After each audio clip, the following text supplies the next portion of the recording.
Good নুন। তো এখন দুপুর বাজে প্রায় 12:30। তো আমার রান্না প্রায় কমপ্লিট, শুধু মাছের মুড়োটা দিয়ে মুড়ি ঘন্ট করব, এটাই বাকি আছে। তো মাছের মুড়ি ঘন্ট করার জন্য মাছের মাথা, কাতলা মাছের মাথা নিয়েছি।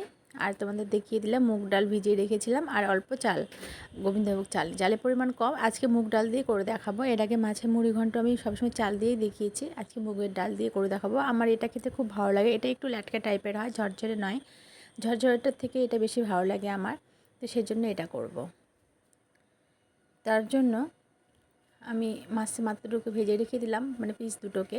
তারপরে এখানে পেঁয়াজ, এখানে ফোড়নে দিয়েছিলাম দারচিনি, বড় এলাচ, ছোটো এলাচ ছিল না ঘরে, সেই জন্যই দেওয়া হয়নি। পেঁয়াজটাকে সুন্দর করে কষিয়ে নিয়ে ভাজা ভাজা হয়ে গেলে ওর মধ্যে আলুটা দিয়ে দেবো। আলুটা একটু ভাজা হয়ে গেলে এই যে আদা আর রসুন বাটা আর একটা টমেটো, মানে এটা ঝটপট, খুব ইজি, আর খুব সহজে কৌশল করে রান্না করা যায়, অত ঝামেলা ছাড়া। ফাটাফাট দুপুরও হয়ে গেছে অনেকটা। এখানে লবণ হলুদ দিয়ে দেবো। মশলাটা কষানো হয়ে গেলে এর মধ্যে এই যে চাল আর ডালটা দিয়ে দেবো। চাল কিন্তু খুব অল্প দিয়েছি, ডালের পরিমাণটাই বেশি দিয়েছি। দিয়ে এবারে যে সুন্দর করে আমি ডাল আর চালটাকে ভেজে নেবো। মুগ ডালটা কিন্তু আমার আগে থেকে শুকনো খোলায় ভাজাই ছিল।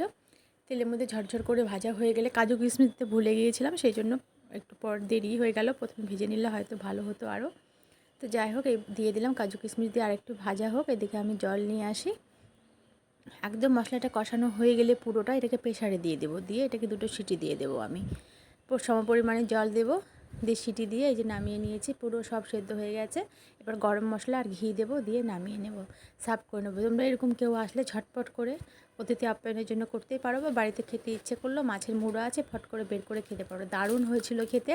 আমি ধরতে গেলে পুরোটাই খেয়েছিলাম, আমার মেয়ে তো খায় না, বাবা একটু খেয়েছিল। তো সবাই একবার হলে আমার মতো করে ট্রাই